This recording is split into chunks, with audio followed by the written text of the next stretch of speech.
ريح الصبا يوما إلى أرض الحرم بلغ سلامي روضة بلغ سلامي روضة فيها النبي المحترم البدر علينا طلع البدر علينا طلع البدر علينا طلع البدر علينا طلع البدر علينا طلع البدر علينا من ثنيات الوداع من ثنيات വേദിയിൽ ഉപവിഷ്ടരായ പണ്ഡിതന്മാരെ, നേതാക്കളെ, പ്രിയപ്പെട്ട ശ്രോതാക്കളെ, എൻ്റെ പ്രിയപ്പെട്ട നാട്ടുകാരെ, സ്വാഗതം ആശംസിക്കുകയാണ്. ഈ മഹത്തായ വേദിയിൽ ധാരാളം സയ്യിദന്മാരുണ്ട്. ഈ മഹത്തായ വേദി നിയന്ത്രിക്കുന്നത് ബഹുമാനപ്പെട്ട പഞ്ചായത്തിന്റെ സയ്യിദ് പൂക്കോയത്തങ്ങൾ അവർകളാണ്. അതുപോലെ തന്നെ ബാപ്പുത്തങ്ങൾ, അതുപോലെ പണ്ഡിത നിരായി സ്റ്റേജിലുണ്ട്. അള്ളാഹു അവർക്കൊക്കെ ദീർഘമായ ആഫിയത്തും ദീർഘായുസ്സും പ്രദാനം ചെയ്യുവാനാവട്ടെ. സുന്നത്ത് ജമാഅത്തിന്റെ പ്രവർത്തനത്തിന് നേതൃത്വം നൽകാൻ ആയിരാരോഗ്യവും ആഫിയത്തും ഇസ്സത്തും അള്ളാഹു നൽകി അനുഗ്രഹിക്കുവാനാവട്ടെ. അൽഹംദുലില്ലാഹ് വസ്സലാത്തു വസ്സലാമു അലാ സയ്യിദിനാ മുഹമ്മദ് വഅലാ ആലിഹി വസഹ്ബിഹി അജ്മഈൻ. അമ്മാ ബഅദ്. സ്നേഹമുള്ള സയ്യിദന്മാരെ, പ്രിയപ്പെട്ട പണ്ഡിത നേതാക്കളെ, സുന്നി യുവജന സംഘത്തിന്റെയും സുന്നി വിദ്യാർത്ഥി ഫെഡറേഷന്റെയും കർമ്മോത്സുകരായ പ്രിയപ്പെട്ട സഹപ്രവർത്തകരെ, ആഗോള സമൂഹത്തിൽ നിന്നും വളരെയധികം ചർച്ച ചെയ്യപ്പെടുകയും ലോകത്തിന്റെ തെരുവുകളിൽ പ്രതിഷേധത്തിന്റെ തീജ്വാലകൾ അടിച്ചു വീശിക്കൊണ്ടിരിക്കുകയും ചെയ്യുന്ന പ്രതിസന്ധി നിറഞ്ഞ ഒരു സന്ദർഭത്തിലൂടെയാണ് ലോകം ഇന്ന് മുന്നോട്ട് പോയിക്കൊണ്ടിരിക്കുന്നത്. മഹാനായ റസൂലുള്ളാഹി സ്വല്ലല്ലാഹു അലൈഹി വസല്ലമ തങ്ങളെ വളരെയധികം അവഹേളിക്കുകയും അപമാനിക്കുകയും ചെയ്തുകൊണ്ട് ഡെൻമാർക്കിലെ ഒരു പത്രപ്രവർത്തകൻ വരച്ച, അല്ലെങ്കിൽ ഒരു പത്രത്തിന്റെ കാർട്ടൂണിസ്റ്റ് വരച്ചു വെച്ച വളരെ നിന്ദ്യവും നികൃഷ്ടവുമായ ഒരു കാർട്ടൂണുകളെ ചൊല്ലി ലോകത്തിന്റെ വിവിധങ്ങളായ തെരുവുകളിൽ ഒച്ചപ്പാടുകൾ സൃഷ്ടിക്കപ്പെട്ടുകൊണ്ടിരിക്കുമ്പോൾ ഹബീബായ റസൂലുള്ളാഹി സ്വല്ലല്ലാഹു അലൈഹി വസല്ലമ തങ്ങൾ ലോകത്തിന്റെ നെറുകയിലേക്ക് സമാധാനത്തിന്റെയും ശാന്തിയുടെയും സംസ്കാരത്തിന്റെയും ഉത്തമമായ മൂല്യങ്ങളുമായി കടന്നുവന്നുകൊണ്ട് ലോകത്തെ നിയന്ത്രിക്കുകയും ലോകത്തിന്റെ ആധിപത്യം സമാധാനപരമായ മാർഗങ്ങളിലൂടെ നേടിയെടുക്കുകയും ചെയ്തുകൊണ്ട് തുല്യതയില്ലാത്ത ചരിത്രം ജനിച്ച് ലോകത്തോട് വിട പറഞ്ഞുപോയ മഹാനായ റസൂലുള്ളാഹി സ്വല്ലല്ലാഹു അലൈഹി വസല്ലമ തങ്ങളോട് കാലങ്ങളായി പാശ്ചാത്യ സമൂഹവും യൂറോപ്യൻ രാജ്യങ്ങളും പടിഞ്ഞാറിന്റെ സന്തതികളും നടത്തിക്കൊണ്ടിരിക്കുന്ന ക്രൂരമായ അവഹേളനത്തിന്റെ പുതിയ ഉദാഹരണങ്ങളാണ് നമുക്കിന്ന് കണ്ടുകൊണ്ടിരിക്കുന്നത്.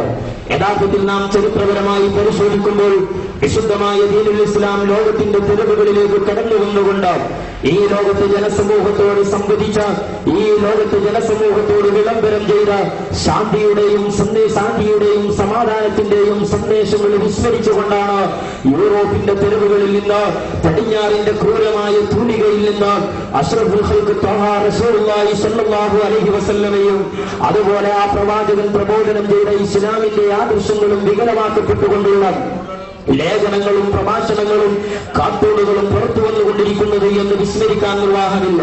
എന്തായിരുന്നു റസൂലുള്ള ലോകത്തിലേക്ക് കടന്നു വരുമ്പോഴുണ്ടായിരുന്ന സാഹചര്യം? സകലമാന തിന്മകളും മുച്ചോടും ഗ്രസിച്ചുകൊണ്ടിരുന്ന തിന്മകളുടെയും അതുപോലെ അരാജകത്വത്തിന്റെയും അധർമ്മത്തിന്റെയും വിടഭൂമി എന്ന് ലോക ചരിത്രകാരന്മാർ വിശേഷിപ്പിച്ചുപോയ തീർത്തും അന്ധകാര നിബിഡമായ ഒരു കാലഘട്ടത്തിലേക്കാണ് സത്യത്തിന്റെയും ധർമ്മത്തിന്റെയും നീതിയുടെയും പ്രജ്വല പ്രഭകളെ കൊണ്ട് ലോകത്തിന്റെ തെരുവുകളെ പ്രഭാപൂരിതമാക്കാൻ വേണ്ടി അഷ്റഫുൽ ഖൽഖ് ത്വഹ റസൂലുള്ളാഹി സ്വല്ലല്ലാഹു അലൈഹി വസല്ലമ തങ്ങൾ കടന്നു വരുന്നത്. ഹ്രസ്വമായ തന്റെ 23 വർഷക്കാലത്തെ പ്രബോധന ജീവിതത്തിലൂടെ അറേബ്യൻ സമൂഹത്തിന്റെ സകലമായ മാറ്റങ്ങൾക്കും പ്രവാചകൻ നാന്ദി കുറിച്ചുകഴിയുന്നു. ആ പ്രവാചകൻ നടത്തിപ്പോയ വിപ്ലവത്തിന്റെ അനുമതികള്, ആ വിപ്ലവത്തിന്റെ പ്രതികരണങ്ങള് ലോകത്തിന്റെ തമസ് പറ്റിയ വലിയ അന്ധകാരനിബിഡമായ ലോകത്തിന്റെ വിവിധ മുക്കുമൂലകളിലേക്ക് കടന്നു ചെന്നു എന്നാണ് ചരിത്രം പറയുന്നത്. ഈ നിലക്ക് നാം പരിശോധിക്കുമ്പോൾ ഹബീബായ റസൂലുള്ള പ്രബോധനം ചെയ്ത ഇസ്ലാമിന്റെ സന്ദേശങ്ങള് യൂറോപ്പിന്റെ തെരുവുകളിലേക്ക് ഹിജ്റയുടെ 1-ാം നൂറ്റാണ്ടിന്റെ അവസാന കാലഘട്ടത്തിൽ തന്നെ മഹാനായ താരിഖ് ഇബ്നു സിയാദ് റഹ്മത്തുള്ളാഹി അലൈഹിയുടെയും മൂസാ ഇബ്നു നുമൈറിന്റെയും ഒക്കെ നേതൃത്വത്തിൽ യൂറോപ്പിന്റെ തെരുവുകളിലേക്ക് ഇസ്ലാമിന്റെ പ്രബോധനവുമായി കടന്നുവന്ന മഹാന്മാരായ സഹാബികളെയും സംയുക്തരായ പ്രബോധക സംഘത്തെയും സ്വീകരിക്കാൻ വേണ്ടി യൂറോപ്പിലെ ജനസമൂഹം കടന്നു മുന്നോട്ട് വന്നു. എന്തായിരുന്നു ഇസ്ലാമിനെ ഇരുകൈകളും നീട്ടിക്കൊണ്ട് യൂറോപ്പിൽ സ്വീകരിക്കാനുള്ള കാരണങ്ങളെന്നുകൂടി നാം പരിശോധിക്കേണ്ടതുണ്ട്. യൂറോപ്പിലേക്ക് മഹാനായ താരിഖ് ഇബ്നു സിയാദ് റളിയല്ലാഹു തആല അൻഹു തന്റെ സൈന്യവുമായി കടന്നു ചെല്ലുമ്പോൾ ആ താരിഖ് ഇബ്നു സിയാദ് റഹ്മത്തുള്ളാഹി അലൈഹി യൂറോപ്പിന്റെ തെരുവുകളിലേക്ക് തന്റെ സൈന്യത്തെ ആനയിക്കുമ്പോൾ ആർത്തലച്ചുയരുന്ന തിരമാലകളോട് യാത്ര പറഞ്ഞുകൊണ്ട് കടലിൽ നിന്ന് കരയിലേക്ക് കപ്പലിറങ്ങിക്കൊണ്ടിരിക്കുന്ന സഹാബ, ആ സഹാബികളെ അഭിസംബോധന ചെയ്തുകൊണ്ട് താരിഖ് ഇബ്നു സിയാദ് റളിയല്ലാഹു തആല അൻഹു പ്രഖ്യാപിച്ചു, അല്ലയോ സഹപ്രവർത്തകരെ, അല്ലയോ ദീനീ പ്രബോധക സംഘത്തിലെ സഹകാരികളെ, ഈ സമയത്ത് നിങ്ങളോട് ഓർമ്മപ്പെടുത്താനുള്ളത്, നമ്മൾ യാത്ര ചെയ്തു പോന്ന നമ്മുടെ കപ്പൽ കത്തിയമർന്നുകൊണ്ടിരിക്കുകയാണ്. താരിഖ് ഇബ്നു സിയാദ് റളിയല്ലാഹു തആല അൻഹു യാത്ര ചെയ്ത കപ്പലിന് തീ കൊടുത്തുകൊണ്ട് സഹാബികളോട് പറഞ്ഞു, അമാമുക്കുമുൽ അദുവ വറാഉക്കുമുൽ ബഹർ, അല്ലയോ സഹാബികളെ, നിങ്ങൾക്ക് പിൻഭാഗത്ത് കാണാൻ കഴിയുന്നത് ആർത്തലച്ചുയരുന്ന തിരമാലകളെയാണ് പിറകുഭാഗത്ത് കാണാൻ കഴിയുന്നത് എങ്കിൽ നിങ്ങളുടെ മുൻഭാഗത്ത് നിങ്ങൾക്ക് കാണാൻ കഴിയുന്നത് സർവായുധ സജ്ജരായി കടന്നു വരുന്ന ശത്രുവ്യൂഹത്തിന്റെ സേനകളെയാണ് നിങ്ങൾക്ക് കാണാൻ കഴിയുന്നത് എങ്കിൽ അടരാടുക, ക്ഷമയുടെയും ത്യാഗത്തിന്റെയും ദീർഘങ്ങളിലേക്ക് കൊണ്ട് മുന്നോട്ട് പോവുക എന്ന ത്യാഗസുരവിലമായ ആത്മചിത്തരായ ഒരു സമൂഹത്തെയും കൊണ്ടാണ് താരിഖ് ഇബ്നു സിയാദ് യൂറോപ്പിലേക്ക് കടന്നു ചെല്ലുന്നത് എങ്കിൽ ചരിത്രം രേഖപ്പെടുത്തുകയാണ്, യൂറോപ്പ് ആ കാലഘട്ടത്തിൽ ഇസ്ലാമിന് വളക്കൂറുള്ളവണ്ണായിരുന്നു. എന്തുകൊണ്ട് യൂറോപ്പ് ഇസ്ലാമിനെ സ്വീകരിച്ചു എന്ന ചോദ്യത്തിന്റെ മുമ്പിൽ നമുക്ക് കണ്ടെത്താവുന്ന മറുപടി, മഹാന്മാരായ സഹാബികൾ അവിടേക്ക് കടന്നു ചെല്ലുമ്പോൾ അവിടെ ഉണ്ടായിരുന്ന പരിതാപകരമായ സ്ഥിതിവിശേഷങ്ങളുണ്ട്. എന്തായിരുന്നു അത്? യൂറോപ്പിന്റെ ഔദ്യോഗിക മതമായി അവർ അംഗീകരിച്ചു പോരുന്ന ക്രിസ്തുമതവും ആ ക്രിസ്തുമതത്തിന്റെ പുരോഹിതവർഗവും മനുഷ്യ മനസാക്ഷിയുടെ മുഴുവൻ ബുദ്ധികളെയും പണയപ്പെടുത്തി ആ പാശ്ചാത്യന്റെ ചർച്ചകൾ യൂറോപ്പിലെ ചർച്ചകളുടെ അരമനകളിൽ കൊണ്ടുപോയി മനുഷ്യബുദ്ധിയെ പണയപ്പെടുത്തിക്കൊണ്ടിരിക്കുന്ന ദുഃഖകരമായ സാഹചര്യമായിരുന്നു അവിടെ ഉണ്ടായിരുന്നത്. മനുഷ്യന് ചിന്തിക്കാൻ അവകാശമില്ല, ആലോചിക്കുവാനും പഠിക്കാനുമുള്ള അവകാശങ്ങൾ മുഴുവനും ധ്വംസിച്ചുകൊണ്ട് ചർച്ചിന്റെയും അരമനകളുടെയും അകത്തളങ്ങളിൽ കൊണ്ടുപോയി മനുഷ്യബുദ്ധിയെ പണയപ്പെടുത്താനുള്ള ആഹ്വാനങ്ങളാണ് ചർച്ചിന്റെ അകത്തളങ്ങളിൽ നിന്ന് മുഴങ്ങിക്കേട്ടുകൊണ്ടിരുന്നത് എങ്കിൽ ചരിത്രം പച്ചയായി രേഖപ്പെടുത്തി വെക്കുന്നുണ്ട്. എത്രയധികം എത്രയോ ശാസ്ത്രജ്ഞന്മാരെയാണ് തങ്ങളുടെ കുലങ്കഷമായ ചിന്തകളിൽ നിന്ന് രൂപമെടുത്ത ആ ചരിത്ര സത്യങ്ങൾ, ശാസ്ത്രീയ സത്യങ്ങൾ ലോകത്തോട് ധൈര്യസമേതം വിളിച്ചു പറഞ്ഞതിന്റെ പേരിൽ ആ ശാസ്ത്രജ്ഞന്മാരെ മുഴുവനും പിടിച്ചുകൊണ്ടുവന്ന് അരമനകളിൽ കൊണ്ടുപോയി ഏറ്റുമടിയിക്കുകയോ അല്ലെങ്കിൽ അരമനകളുടെ ക്രൂരമായ ദംശനത്തിനും പീഡനത്തിനും വിധേയമാക്കപ്പെടുകയോ ചെയ്തുകൊണ്ടിരുന്ന ആ കാലഘട്ടത്തിലേക്കാണ് മഹാനായ താരിഖ് ഇബ്നു സിയാദ് റളിയല്ലാഹു തആല അൻഹു കടന്നു ചെല്ലുന്നത്. ഇഖ്റഅ ബിസ്മി റബ്ബിക്കല്ലദീ ഖലഖ ഖലഖൽ ഇൻസാന മിൻ അലഖ ഇഖ്റഅ വറബ്ബുക്കൽ അക്രമല്ലദീ അല്ലമ ബിൽ ഖലം. അല്ലയോ ജനങ്ങളെ, നിങ്ങൾ വായിക്കാൻ പഠിക്കണം. വായനയിലൂടെ വിജ്ഞാനത്തിന്റെ അനന്തവിഹായസിലേക്ക് കടന്നു വരാൻ സമൂഹമേ നിങ്ങൾ തയ്യാറാകണം. ചിന്തയുടെയും ചിന്താപരമായ വിപ്ലവത്തിന്റെയും വഴികളിലൂടെ ലോകത്തെ അടക്കി ഭരിക്കുന്ന ലോകത്തിന്റെ സുസംഹാരകർത്താവും ലോകത്തെ സൃഷ്ടിച്ചവനുമായ തമ്പുരാന്റെ സത്യപൂർണമായ അസ്തിത്വത്തിലേക്ക് നിങ്ങൾക്ക് കടന്നു വരാൻ കഴിയുമെന്ന് മഹാനായ താരിഖ് ഇബ്നു സിയാദ് റളിയല്ലാഹു തആല അൻഹു യൂറോപ്പിലെ ജനസമൂഹത്തോട് ആഹ്വാനം ചെയ്തപ്പോൾ ആ ഈരടികൾ ഏറ്റെടുത്തുകൊണ്ട് ആ യൂറോപ്പിന്റെ തെരുവുകളിൽ വളർന്നു വന്ന വൈജ്ഞാനിക വിപ്ലവത്തിന്റെ അലിയടികൾ ചരിത്രത്തിന്റെ താളുകളിൽ വിശദീകരിക്കപ്പെട്ടു പോയിട്ടുണ്ട്. ഈജിപ്തിലെ അൽ അസ്ഹർ യൂണിവേഴ്സിറ്റിയുടെ വൈജ്ഞാനികപരമായ പുരോഗതിയെ പോലും കവച്ചു വെക്കുന്ന രൂപത്തിൽ ആ സ്പെയിൻ എന്ന് പറയുന്ന ഇസ്ലാമിന്റെ ഈറ്റില്ലവും പോറ്റില്ലവുമായി വളർന്നു വന്ന ആ സ്പെയിനിൽ വളർന്നുകൊണ്ടിരുന്ന കോർഡോവ യൂണിവേഴ്സിറ്റിയിൽ നിന്ന് ക്രൈസ്തവ വിദ്യാർത്ഥികൾ വരെ കടന്നു വന്നുകൊണ്ട് വൈജ്ഞാനിക വിപ്ലവം കരഗതമാക്കിക്കൊണ്ടിരിക്കുന്ന ഒരു കാലഘട്ടം. അങ്ങനെ സ്പെയിനും സിസിലിയും തുർക്കിയും പോലെയുള്ള രാജ്യങ്ങൾ പരിശുദ്ധമായ ഇസ്ലാമിനെ വരവേൽക്കുവാനും ഇസ്ലാമിനെ സ്വീകരിക്കുവാനും സ്വാഗതം ചെയ്യാനും കടന്നു വന്നപ്പോൾ യൂറോപ്പിലെ ക്രൈസ്തവരെ സംബന്ധിച്ചിടത്തോളം ചർച്ചിനെയും ചർച്ചിന്റെ അരമനകളിൽ ബുദ്ധിപണയപ്പെടുത്തിയ സമൂഹത്തെയും സംബന്ധിച്ചിടത്തോളം ഇസ്ലാമിനെ അവർ ഭീഷണിയായി കാണുകയാണ്. പക്ഷേ ഇസ്ലാമിന്റെ വേരോട്ടം അവിടെയും അവസാനിച്ചില്ല. ഇസ്ലാമിന്റെ പ്രബോധനങ്ങളും ഇസ്ലാമിന്റെ പ്രവർത്തനങ്ങളും മുന്നോട്ട് നീങ്ങി. അങ്ങനെയാണ് അവസാനം ചർച്ചിന്റെ ആസ്ഥാന നഗരിയായ കോൺസ്റ്റാന്റിനോപ്പിൾ എന്ന് പറയുന്ന ആ ക്രൈസ്തവതയുടെ ആസ്ഥാന നഗരിയെ പോലും മുഹമ്മദുൽ ഫാത്തിഹ് എന്ന് പറയുന്ന ഇസ്ലാമിക പോരാളി കടന്നില്ലെന്നുകൊണ്ട് ആ ചർച്ചിന്റെ ആസ്ഥാന നഗരിയായ കോൺസ്റ്റാന്റിനോപ്പിളിനെ പോലും കയ്യിലൊതുക്കുകയും കീഴടക്കുകയും ചെയ്തപ്പോൾ യൂറോപ്പിൽ കുലങ്കശമായി ചിന്തിക്കാൻ തുടങ്ങി.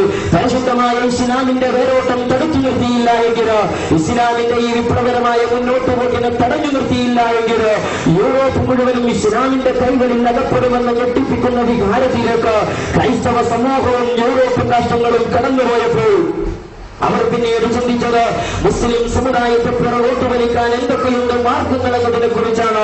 അതിനായി അവർ കണ്ടെത്തിയത് വഞ്ചനയുടെയും ക്രൂരതയുടെയും മുഖങ്ങളായിരുന്നു എന്ന് ചരിത്രം പച്ചയായി പറയുകയാണ്. ആദ്യമായി അവരെന്ത് ചെയ്തു? ഇസ്ലാമിന്റെ ഈറ്റില്ലവും പൊറ്റില്ലവുമായ ഇസ്ലാമിക ഖിലാഫത്തിന്റെ വിളഭൂമിയായ സ്പെയിനിലേക്ക് കടന്നു എന്നുകൊണ്ട് സ്പെയിൻ ഭരിച്ചുകൊണ്ടിരിക്കുന്ന, സ്പെയിനിൽ ഭരണം നടത്തിക്കൊണ്ടിരിക്കുന്ന രാജാധിപന്മാരുടെ അരമനകളിലേക്ക് കടന്നു ചെന്നുകൊണ്ട് യൂറോപ്പിൽ പ്രത്യേകമായി സംവിധാനിച്ചെടുത്ത ആയമാല കടത്തിവിട്ടുകൊണ്ട് ആ ആയമാരുടെ കൈകളിലേക്ക് മദ്യവും മദിരാക്ഷിയും മദ്യശസ്ത്രങ്ങളും നൽകിക്കൊണ്ട് ആ മദ്യവുമായി അത്തരം രാജാക്കന്മാരുടെ രാജപ്രഭുക്കളുടെ അരമനകളിലേക്ക് കടന്നു ചെന്ന ആയമാരിലൂടെ ആ സ്പെയിനിലുള്ള മുസ്ലിം ഭരണാധികാരികളെ സ്വാധീനിക്കാനും ആ മുസ്ലിം ഭരണാധികാരികളെ ക്രൂരമായ ലൈംഗിക അരാജകത്വത്തിലേക്കും അതുപോലെ മദ്യത്തിന്റെയും മദിരാക്ഷിയുടെയും വഴികളിലേക്ക് കൊണ്ടുപോകാൻ ആ യൂറോപ്പിലെ ഗൂഢമായ തന്ത്രങ്ങൾ മെനഞ്ഞെടുത്തതിന്റെ ഫലമായി സാധിച്ചു എന്നാണ് ചരിത്രം പറയുന്നത്. അനന്തരമായി എന്ത് സംഭവിച്ചു എന്നുകൂടി നാം കുത്തിവായിക്കേണ്ടതുണ്ട്. സ്പെയിനിലെ അകത്തളങ്ങളിൽ മുസ്ലിം ഭരണാധികാരികൾ മദ്യത്തിനും പെണ്ണിനും അടിമപ്പെട്ടു കഴിഞ്ഞപ്പോൾ ആ പെണ്ണിനും മദ്യത്തിനും അടിമപ്പെട്ടു പോയ അവിടെയുള്ള ഭരണകൂടങ്ങൾ തമ്മിലടിക്കാൻ തുടങ്ങി. സ്വന്തമായ പള്ളികളും മിഹ്റാബുകളും മിനാരങ്ങളും ഉണ്ടാക്കിയെടുത്ത് ആ മിമ്പറുകളെയും മിനാരങ്ങളെയും ദുരുപയോഗപ്പെടുത്തി സ്പെയിനിലുള്ള മുസ്ലിങ്ങൾ തമ്മിലടിക്കാനും പരസ്പരം കൊലവിളി നിർത്താനും തുടങ്ങിയപ്പോൾ ചരിത്രത്തിന്റെ ഭാഗങ്ങളിൽ കാണാൻ കഴിയും അവിടെ യൂറോപ്പിൽ വിജയം കൊള്ളുകയായിരുന്നു. യൂറോപ്പിൽ അവിടെ വിജയം നേടുകയായിരുന്നു. ഈ ഒരു വിജയത്തിൽ നിന്നാണ് പിന്നീട് യൂറോപ്പിൽ കടന്നു വരുന്നത്. ഈ ഒരു വിജയത്തിൽ നിന്നാണ് യൂറോപ്പിൽ മുന്നോട്ട് വരുന്നത്. ഒരു കാലത്ത് നാണം മറക്കാൻ അറിയാതെ, ഉടുതുണി ഉടുക്കാൻ അറിയാതെ നദീതീരങ്ങളിൽ കത്തുപെറുക്കി നടന്ന സ്പെയിനിന്റെയും അതുപോലെ യൂറോപ്പിലുള്ള വിവിധ ഭാഗങ്ങളിലുള്ള മനുഷ്യവർഗത്തെ നാണം മറിക്കാനും സംസ്കാരം പഠിപ്പിച്ചു കൊടുക്കുവാനും കടന്നു വന്ന ഒരു സമൂഹത്തോട് ക്രൂരമായും അന്ധമായുമുള്ള വിരോധം പ്രകടിപ്പിക്കാൻ വേണ്ടി വഞ്ചനയുടെയും പ്രലോഭനത്തിന്റെയും വഴികളിലൂടെ കടന്നുപോയി സ്പെയിനിലെ ഇസ്ലാമിക ഖിലാഫത്തിനെ തകർത്തെറിഞ്ഞ യൂറോപ്പ് അവസാനമായി 1492 സ്പെയിനിലുണ്ടായിരുന്ന അവസാനത്തെ മുസ്ലിം പ്രവിശ്യയും നശിപ്പിക്കുകയാണ്. 1492 സ്പെയിനിലെ അവസാനത്തെ മുസ്ലിം പ്രവിശ്യയായ ഗ്രാനഡയും ആ യൂറോപ്പിൽ കയ്യിലെടുക്കുകയാണ്. അങ്ങനെ നീണ്ട ഒരുപാട് വർഷക്കാലം ഇസ്ലാമിന്റെ കൈകളിലുണ്ടായിരുന്ന സംസ്കാരത്തിന്റെ ഈറ്റില്ലവും പൊറ്റില്ലവുമായിരുന്ന വൈജ്ഞാനിക വിപ്ലവത്തിന്റെ അലിയലികൾ മുഴക്കിയ സ്പെയിനിന്റെ വിശുദ്ധമായ തീരങ്ങളിലേക്ക് യൂറോപ്പ് ഒന്നടങ്കം കടന്നു വരികയാണ്. എന്തുണ്ടായി എന്ന് ചരിത്രം പച്ചയായി വിശദീകരിച്ചു വച്ചിട്ടുണ്ട്. പ്രിയമുള്ളവര്, എന്താണ് ഇവിടെ സംഭവിച്ചത്? ആ യൂറോപ്പിലേക്ക് അവർ കടന്നു വന്നപ്പോൾ ആയിരക്കണക്കായ മനുഷ്യമക്കളെ ക്രൂരമായി കശാപ്പ് ചെയ്തു. മാത്രമല്ല, ചിന്താപരമായ വിപ്ലവങ്ങൾക്ക് നേതൃത്വം കൊടുത്തിരുന്ന സ്പെയിനിലുണ്ടായിരുന്ന ആയിരക്കണക്കിന് പണ്ഡിതന്മാരെ അറുകര നടത്തിയെന്ന് ചരിത്രം രേഖപ്പെടുത്തുകയാണ്. ആ യൂറോപ്പില് സ്പെയിനിലേക്ക് കടന്നു ചെന്നുകൊണ്ട് അവിടെയുള്ള പള്ളികളിലേക്ക് കടന്നു ചെന്നുകൊണ്ട് ആയിരങ്ങളായ മുസ്ലിങ്ങളെ ക്രൂരമായി കശാപ്പ് ചെയ്തപ്പോൾ ചരിത്രം രേഖപ്പെടുത്തി വെക്കുന്നു. ആ മുസ്ലിങ്ങളുടെ ശരീരത്തിൽ നിന്ന് ഇറ്റുവീണ രക്തത്തുള്ളികൾ ഒരൊട്ടകത്തിന്റെ മുട്ടുവരെ എത്തുന്ന രൂപത്തില് ആ ഒരു അളവിൽ അവിടെ രക്തം തളം കെട്ടി നിന്നിരുന്നു എന്ന് ചരിത്രം പറയുമ്പോൾ അവിടെയുള്ള കണ്ടുപിടുത്തങ്ങളുടെയും ചരിത്രപരമായ മുന്നോക്കത്തിന്റെയും ഉദാഹരണങ്ങളായി പരിലസിച്ചുകൊണ്ടിരുന്ന സ്പെയിനിന്റെ അകത്തളങ്ങളിലെ ബൃഹത്തായ ലൈബ്രറികൾ കരിച്ചു കളഞ്ഞ് ആ കരിക്കൂനകളെ കൊണ്ട് അവിടെയുള്ള നദീതടങ്ങൾ മലീമസമായി പോയി എന്ന് ചരിത്രം രേഖപ്പെടുത്തി വെക്കുമ്പോ തുല്യതയില്ലാത്ത വിരോധത്തിന്റെയും വഞ്ചനയുടെയും കഥകളാണ് ഇന്നലെയുടെ ചരിത്രങ്ങളിൽ യൂറോപ്പിൽ മുസ്ലിങ്ങളോട് പറയാനുണ്ടായിരുന്നത് എങ്കിൽ ആ ചരിത്രങ്ങൾ വീണ്ടും തുടരുകയായിരുന്നു. 90 വർഷക്കാലം വർഷക്കാലം നീണ്ടുനിന്ന കുരിശ് മേധാവിത്വത്തിന് ശേഷം 90 വർഷക്കാലം നീണ്ടുനിന്ന യൂറോപ്പിന്റെ അധിനിവേശത്തിന് ശേഷം മഹാനായ സലാഹുദ്ദീൻ അയ്യൂബി റഹ്മത്തുള്ളാഹി അലൈഹി എന്ന ധീരനായ വിപ്ലവകാരിയുടെ നായകത്വത്തിന് മുസ്ലിം സമുദായം വീണ്ടും പുരോഗതി ആർജിച്ചു. ആ സലാഹുദ്ദീൻ അയ്യൂബി റഹ്മത്തുള്ളാഹി അലൈഹിയുടെ ഇതിഹാസപൂർണമായ പ്രവർത്തനങ്ങളിലൂടെ യൂറോപ്പിന്റെ തെരുവുകളിൽ വീണ്ടും ഇസ്ലാമിന്റെ കൊടുങ്കാറ്റ് വീശാൻ തുടങ്ങി. ആയിരക്കണക്കായ കുരിശി പടയാളികൾ മഹാനായ സലാഹുദ്ദീൻ അയ്യൂബി റഹ്മത്തുള്ളാഹി അലൈഹിയുടെ മുമ്പിൽ ലക്ഷക്കണക്കായ കുരിശി യോദ്ധാക്കൾ പിടിക്കപ്പെട്ടുകൊണ്ട് ബന്ദികളാക്കി കൊണ്ടുവരുമ്പോ മഹാനായ സലാഹുദ്ദീൻ ചരിത്രത്തെ അനുസ്മരിക്കുന്നുണ്ട്. അദ്ദേഹത്തിന്റെ മുമ്പിൽ കഴിഞ്ഞകാല ചരിത്രങ്ങൾ പച്ചയായി രേഖപ്പെടുത്തി വെച്ചിട്ടുണ്ട്.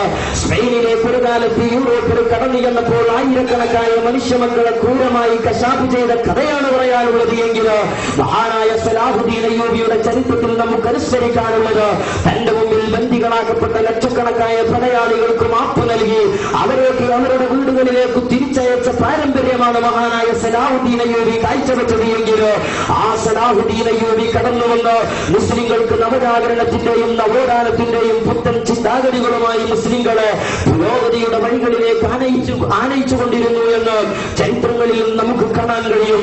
പ്രിയമുള്ള സഹോദരങ്ങളെ ഓർമ്മപ്പെടുത്തുന്നത് പറഞ്ഞുകൊണ്ടുവരുന്നത് യൂറോപ്പിനെ സംബന്ധിച്ചിടത്തോളം, പടിഞ്ഞാറിനെ സംബന്ധിച്ചിടത്തോളം, പാശ്ചാത്യനെ സംബന്ധിച്ചിടത്തോളം വിശുദ്ധമായ ഇസ്ലാമിനോടും ആ ഇസ്ലാമിന്റെ പ്രബോധകനോടും അവർ അനുവർത്തിച്ചുകൊണ്ടിരിക്കുന്ന പ്രതികാരത്തിന്റെയും പ്രതിഷേധത്തിന്റെയും ഉദാഹരണങ്ങൾ അത് ഇന്നലെയോ ചരിത്രത്തിൽ നമുക്ക് കാണാൻ കഴിയുന്നതല്ല.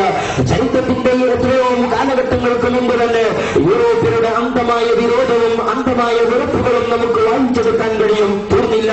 ഇനിയും സലാഹുദ്ദീൻ അയ്യൂബിയുടെ മുന്നേറ്റം, ആ മുന്നേറ്റം ഒരുപാട് പുരോഗതി പ്രാപിച്ചുവെങ്കിലും സ്പെയിനിന്റെ അകത്തളങ്ങളിൽ മുസ്ലിങ്ങൾ കഴിഞ്ഞ കാലങ്ങളിൽ നേടിയെടുത്ത വൈജ്ഞാനികപരമായ വിപ്ലവങ്ങളും വിദ്യാഭ്യാസപരമായ പുരോഗതികളും തിരിച്ചുപിടിക്കാൻ മുസ്ലിങ്ങൾക്ക് സാധിച്ചില്ല എന്നാണ് ചരിത്രം പറയുന്നത്. അങ്ങനെ ചരിത്രപരമായും വിദ്യാഭ്യാസപരമായും ബുദ്ധിപരമായും പുറകോട്ട് മാറ്റപ്പെട്ട ഒരു സമുദായം മഹാനായ സലാഹുദ്ദീൻ അയ്യൂബിയുടെ കാലശേഷം വീണ്ടും ചരിത്രത്തിന്റെ പിന്നാമ്പുറങ്ങളിലേക്ക് ചവിട്ടി മാറ്റപ്പെട്ടു. ആ ചവിട്ടി മാറ്റപ്പെട്ടതിനു ശേഷം പിന്നീട് കാലങ്ങൾ കഴിഞ്ഞ് ചരിത്രത്തിന്റെ ഭാഗമായി തുർക്കി ഖിലാഫത്ത് ഭരണമെടുത്തുകൊണ്ട് കടന്നു വന്നപ്പോൾ, ഉസ്മാനിയ ഖിലാഫത്ത് തുർക്കിയിൽ ഇസ്ലാമിക ഖിലാഫത്തുമായി കടന്നു വന്നപ്പോൾ ആ ഇസ്ലാമിക ഖിലാഫത്ത് തുർക്കിയിലുള്ള മുസ്ലിങ്ങൾക്ക് മാത്രമല്ല ലോകത്തുള്ള മുസ്ലിങ്ങൾക്ക് മുഴുവനും മൊത്തമായും അവർ ആശയപരമായും ആദർശപരമായും നേതൃത്വം നൽകിക്കൊണ്ടിരിക്കുകയും ആ തുർക്കി ഖിലാഫത്തിന് പടിഞ്ഞാറിന്റെ സന്തതികൾ എല്ലാ നിലക്കും ഭയപ്പെടുകയും ചെയ്തു എന്ന് നമുക്ക് കാണാൻ കഴിയും. ആ ഒരു ഭയപ്പാടിനെ തുർക്കി ഖിലാഫത്തിന്റെ ഉന്നമനത്തെ തടയിടാൻ വേണ്ടി വീണ്ടും യൂറോപ്പിൽ കെണിവലകൾ നെയ്തുണ്ടാക്കുകയാണ്. യൂറോപ്പിൽ അന്ധമായ വിരോധത്തിന്റെ പേരിൽ ഇസ്ലാമിക സമൂഹത്തെ തകർത്തെറിയാനും ഇസ്ലാമിക ഉമ്മത്തിനെ നശിപ്പിക്കാനുമുള്ള പദ്ധതികൾ ആവിഷ്കരിക്കുകയാണ്. ചരിത്രം പറയുന്നു അതിനുവേണ്ടി അവർ കണ്ടെത്തിയ മാർഗം എന്താണ്? ഇസ്ലാമിന്റെ അകത്തളങ്ങളിൽ ഗ്രൂപ്പ് വൈര്യങ്ങൾക്കും അതുപോലെ ആഭ്യന്തര കലാപങ്ങൾക്കും അവർ വഴിമരുന്നിട്ടു. ആ വഴിമരുന്നിന്റെ ഈ യുദ്ധത്തിന്റെ ഫലമായി ചിന്ത ഒരു കാലത്ത് ഇനി തുർക്കി ഖിലാഫത്തിനെ തകർത്തെറിയാൻ ആയുധങ്ങളെ കൊണ്ടാവുകയില്ല. ആയുധങ്ങളെ കൊണ്ടും അണുബോംബുകളെ കൊണ്ടും അതുപോലെ മാരകശേഷിയുള്ള ആയുധങ്ങളെ കൊണ്ടും മുസ്ലിം സമുദായത്തിന്റെ പുരോഗതിയെ തടുത്തു നിർത്താൻ കഴിയുകയില്ല എന്ന് തിരിച്ചറിഞ്ഞ യൂറോപ്പിന് പിന്നീട് അതിനുവേണ്ടി കണ്ടെത്തിയ മാർഗം എന്തായിരുന്നു? മുസ്ലിം സമുദായത്തിന്റെ അകത്തളങ്ങളിൽ ചിന്താപരമായ സംഘടനകൾക്കും ആശയപരമായ വൈചാര്യങ്ങൾക്കും വഴിമരുന്നിടാനുള്ള കാരണങ്ങൾ അവർ അന്വേഷിച്ചു. അതിനുവേണ്ടി ഹംഫറിനെ പോലെയുള്ള ചാരന്മാരെ പ്രത്യേകമായി സജ്ജീകരിച്ചുകൊണ്ട് ഇസ്ലാമിന്റെ അകത്തളങ്ങളിലേക്ക് അവരെ പറഞ്ഞുവിടുകയായിരുന്നു. ആ ഹംഫർ പോലെയുള്ള ചാരന്മാർ മുസ്ലിം സമുദായത്തിലേക്ക് കടന്നു വന്നപ്പോൾ വഹാബിസവും ബഹായിസവും ഖാദിയാനിസവും പോലെയുള്ള മുസോണിസം പോലെയുള്ള ഒരുപാട് ആശയ സംഘടനകളുടെ വേദിയായി ഇസ്ലാമിക ഉമ്മത്ത് തരം താഴ്ന്നുപോയി. ആ ആശയ സംഘടനകളാണ് ഇന്ന് കാണുന്ന മുസ്ലിം സമുദായത്തിന്റെ അപജയത്തിന്റെ അടിസ്ഥാനപരമായ കാരണങ്ങളെന്ന് കൂടി നാം കുട്ടിവായിക്കേണ്ടതുണ്ട്. ആ വഹാബിസവും ഖാദിയാനിസവും അതുപോലെയുള്ള എല്ലാ ഇസങ്ങളെയും യൂറോപ്പിൽ പടച്ചുവിട്ടത് എന്തിനായിരുന്നു? മഹാനായ റസൂലുള്ളാഹി സ്വല്ലല്ലാഹു അലൈഹി വസല്ലം തങ്ങൾ ആ പ്രവാചകനോടുള്ള അദമ്യമായ പ്രേമമാണ് മുസ്ലിം സമുദായത്തെ പുരോഗതിയിലേക്ക് നയിച്ചുകൊണ്ടിരിക്കുന്നത് എന്ന തിരിച്ചറിവ് ഇസ്ലാമിന്റെ ശത്രുക്കൾ നേടിയെടുക്കുകയാണ്. അതിനുവേണ്ടി അവർ കണ്ടെത്തിയത് ആ മുസ്ലിങ്ങളുടെ മനസ്സുകളിൽ നിന്ന്, മുസ്ലിം സമുദായത്തിന്റെ ഹൃദയങ്ങളിൽ നിന്ന് മഹാനായ പ്രവാചകർ സ്വല്ലല്ലാഹു അലൈഹി വസല്ലം തങ്ങളോടുള്ള പ്രേമം എങ്ങനെയൊക്കെ പിഴുതെറിയാൻ കഴിയുമെന്നതിനെ കുറിച്ച് അവർ ചിന്തിക്കുക ജീവിക്കുകയായിരുന്നു. തങ്ങൾ കാലങ്ങൾക്ക് മുമ്പേ ഇത് കാലയെ കുട്ടി കണ്ടുവച്ചു പോയിട്ടുണ്ട്. അതുകൊണ്ടാണ് റസൂലുള്ളാഹി പ്രഖ്യാപിച്ചത്, അല്ലയോ വിശ്വാസികളെ, നിങ്ങളുടെ ഹൃദയത്തിന്റെ അന്തരാളത്തിൽ സൂക്ഷിച്ചു വെച്ച ഈമാൻ സമ്പൂർണ്ണമാകണമെങ്കിൽ, ആ ഈമാനിനെ പൂർത്തീകരിക്കണമെങ്കിൽ നിങ്ങളുടെ ജീവിതത്തിൽ നിങ്ങൾ സ്നേഹിക്കുകയും ആദരിക്കുകയും നിങ്ങളെ സ്വാധീനിക്കുകയും ചെയ്ത നിങ്ങളുടെ പ്രിയപ്പെട്ട സന്താനങ്ങളും സമ്പത്തുകളും മറ്റു സൗഭാഗ്യങ്ങളെല്ലാം ഉപേക്ഷിച്ചുകൊണ്ട് അതിനേക്കാളേറെ ഞാൻ നിങ്ങളുടെ മനസ്സുകളിൽ കുടിയിരുത്തപ്പെട്ടെങ്കിൽ മാത്രമേ നിങ്ങൾക്ക് സമ്പൂർണ്ണ വിശ്വാസികളാകാൻ കഴിയുകയുള്ളൂ എന്ന് അല്ലാഹുവിന്റെ റസൂൽ കാലക്കൂട്ടി പ്രഖ്യാപിച്ചു പോയെങ്കിൽ ആ റസൂലിനോടുള്ള പ്രേമം പിന്തുടരാനുള്ള മാർഗങ്ങൾ അവർ കണ്ടെത്തുകയായിരുന്നു. അതിനുവേണ്ടി ആദ്യമായി ബ്രിട്ടീഷുകാരന്റെ പിന്തുണയോടുകൂടെ മുസ്ലിം സമുദായത്തിന്റെ അകത്തളങ്ങളിൽ ഖാദിയാനികൾ എന്ന് പറയുന്ന ഒരു വിഭാഗത്തെ സൃഷ്ടിച്ചെടുത്തു. മിർസാ ഗുലാം അഹമ്മദ് ഖാദിയാനി എന്ന് പറയുന്ന ഒരു മനുഷ്യനെ സൃഷ്ടിച്ചെടുത്തുകൊണ്ട് മിർസാ ഗുലാം അഹമ്മദ് ഖാദിയാനി ലോകത്തെ മുസ്ലിങ്ങളോട് ആദ്യമായി പ്രഖ്യാപിച്ചതെന്താണ്? അല്ലാഹുവിന്റെ റസൂൽ അവസാനത്തെ പ്രവാചകനല്ല, യഥാർത്ഥത്തിൽ അല്ലാഹുവിന്റെ റസൂൽ അവസാന പ്രവാചകനാണ് എന്നത് അല്ലാഹുവിന്റെ റസൂലിന്റെ ഏറ്റവും പരിപൂർണമായ ഒരു വിശേഷണമാണ്.